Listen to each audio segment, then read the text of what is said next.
अनजाने में किए हुए पाप का प्रायश्चित कैसे होता है? यदि हमसे अनजाने में कोई पाप हो जाए तो क्या उस पाप से मुक्ति का कोई उपाय है? श्रीमद् भागवत जी के षष्ठम स्कंद में महाराज राजा परीक्षित जी ने श्री सुखदेव जी से ऐसा प्रश्न किया।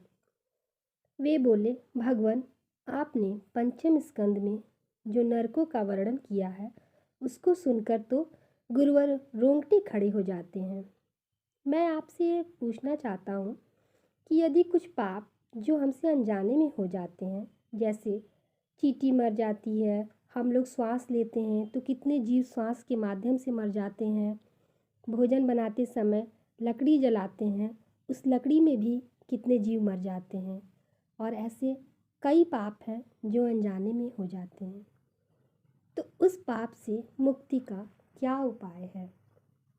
आचार्य सुखदेव जी ने कहा, राजन, ऐसे पाप से मुक्ति के लिए रोज प्रतिदिन 5 प्रकार के यज्ञ करने चाहिए।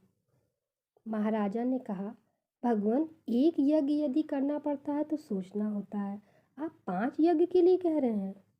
इस पे सुखदेव जी ने कहा, पहला यज्ञ है, जब घर में रोटी बने तो पहली रोटी गऊ ग्रास के लिए निकाल देना चाहिए। दूसरा यज्ञ है 5 ग्राम आटा रोज वृक्षों की जड़ों के पास डालना चाहिए। और तीसरा यज्ञ है पक्षियों को रोज अन्न डालना चाहिए। चौथा यज्ञ है आटे की गोली बनाकर रोज जलाशय में मछलियों को डालना चाहिए। 5वां यज्ञ है भोजन बनाकर, अग्नि भोजन, रोटी बनाकर उसके टुकड़े करके उसमें घी शक्कर मिलाकर अग्नि को भोग लगाओ। अतिथि सत्कार खूब करें। कोई भिखारी आवे तो उसे जूठा अन्न कभी भी भिक्षा में न दें। राजन, ऐसा करने से अनजाने में किए हुए पाप से मुक्ति मिल जाती है, हमें उसका दोष नहीं लगता, उन पापों का फल हमें नहीं भोगना पड़ता।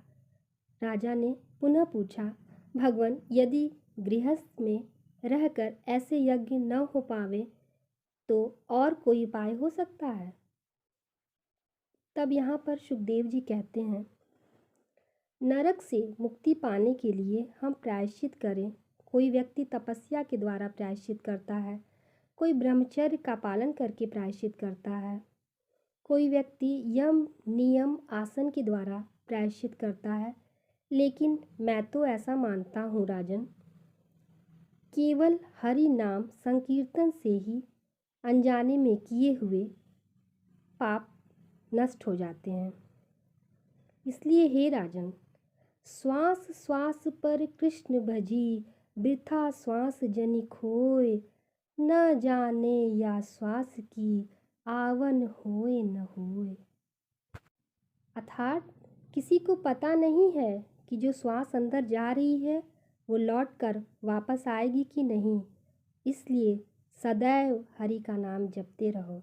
श्री कृष्ण गोविंद हरे मुरारी, हे नाथ नारायण वासुदेव।